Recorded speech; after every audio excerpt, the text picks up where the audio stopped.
Pagi, selamat siang, selamat sore, salam sehat para sedulur semua dimanapun berada. Ini kita akan sharing tentang bisnis dan keuangan. Tetapi bagi para sedulur yang baru masuk channel ini, untuk monggo like, subscribe, dan komen. Nah, ini kita lanjutkan materinya. Ini tempat dirancang khusus berada di sebuah mall di mana kelinci-kelinci ditempatkan, tidak diberi makan. Nah, ini anak-anak ini lagi bermain, dan untuk masuk area ini mereka membayar, lalu kemudian bisa bebas memberikan kelinci tersebut makanan. Jadi ini dunia hiburan, dunia edukasi, dan juga dunia bermain, tetapi sekaligus menjadi arena bisnis bagi penyelenggaranya. Sharing kita kali ini adalah tentang segmentasi pasar. Segmentasi pasar itu pembagian pasar menjadi kelompok-kelompok pelanggan yang lebih kecil dan serupa. Lalu berdasarkan apa itu dilakukan? Tentu berdasarkan karakteristik, kebutuhan, atau perilaku yang sama. Tujuan segmentasi pasar untuk apa, sedulur? Perhatikan toko pakaian ini, fashion. Ada kelompok wanita muda. Di tempat lain tentu juga ada kelompok calon pembelinya. Tujuan utamanya adalah agar bisnis dapat mentargetkan pesan pemasaran, produk, dan layanan secara lebih efektif dan relevan untuk setiap kelompok. Lalu segmentasi pasar itu dilakukan berdasarkan apa? Tentu tipe dari calon pelanggan meliputi demografi, usia, jenis kelamin, geografisnya, lokasi, dan psikografisnya, gaya hidup, dan juga sistem nilai yang mereka anut, serta perilaku dari calon pelanggan itu. Pola pembelian, loyalitas. Perhatikan gambar berikut. Ada tempat kuliner bakso, ada juga ayam geprek. Itu semua menunjukkan karakteristik dan juga tipe-tipe dari calon pelanggan yang kita target.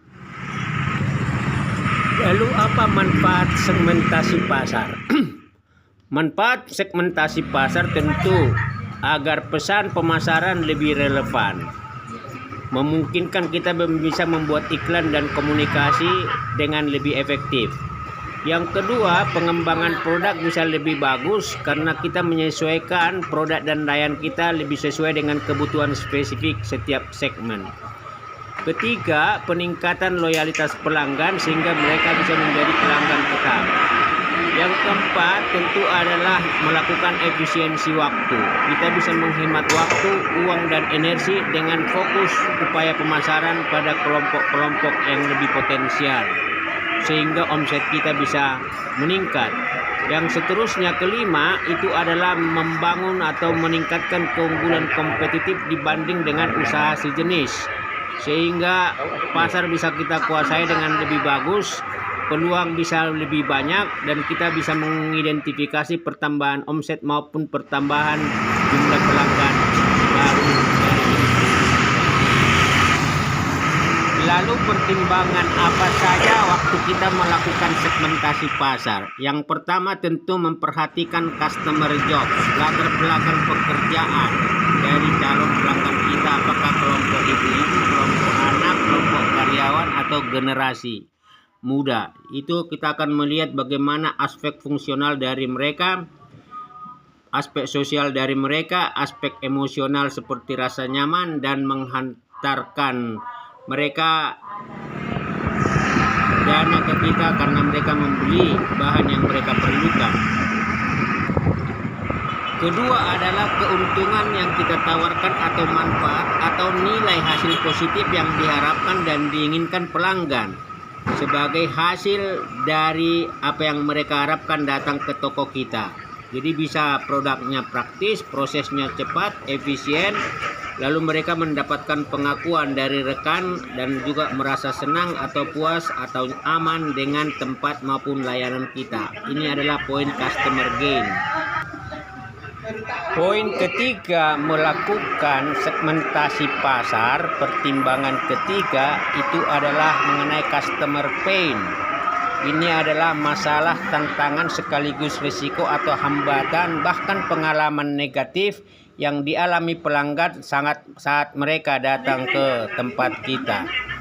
Bisa karena mereka juga tidak punya waktu, macet, atau proses penyajian terlalu rumit, atau mereka merasa frustrasi karena menunggu lama, kecewa dengan layanan yang tidak maksimal, atau rasa tidak aman ketika parkirannya kurang terjaga, atau mungkin karena faktor finansial di mana biayanya itu lebih mahal atau tidak diinginkan oleh mereka. Jadi ini adalah faktor-faktor yang harus kita simak ketika kita mencoba melakukan yang namanya customer segmentation. Jadi ada 3 dari pertimbangan itu. Yang pertama customer jobs, yang kedua customer gain, yang ketiga customer pain.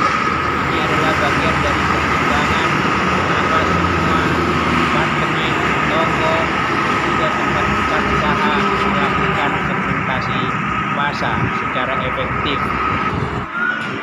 Sebagai pelaku wirausaha di era digital saat ini, pasar dan perubahan selera itu cepat berubah. Ada banyak sistem nilai yang ditawarkan kepada pelanggan, dan itu berarti kita harus kompetisi dengan mereka, merebut pasar untuk menaikkan omset kita. Jadi ada variabel banyak yang menentukan, bisa dari kualitas produk, bisa dari layanan, bisa kemudian kebersihan. Semua itu adalah sistem nilai yang kita tawarkan kepada konsumen supaya uang mereka berpindah ke kantong kita. Itu adalah teknis dalam berbisnis. Dan perhatikan, sekarang banyak usaha sejenis berada di sekitar lingkungan kita, dan rebutlah pasar Anda. Salam sehat, salam wirausaha.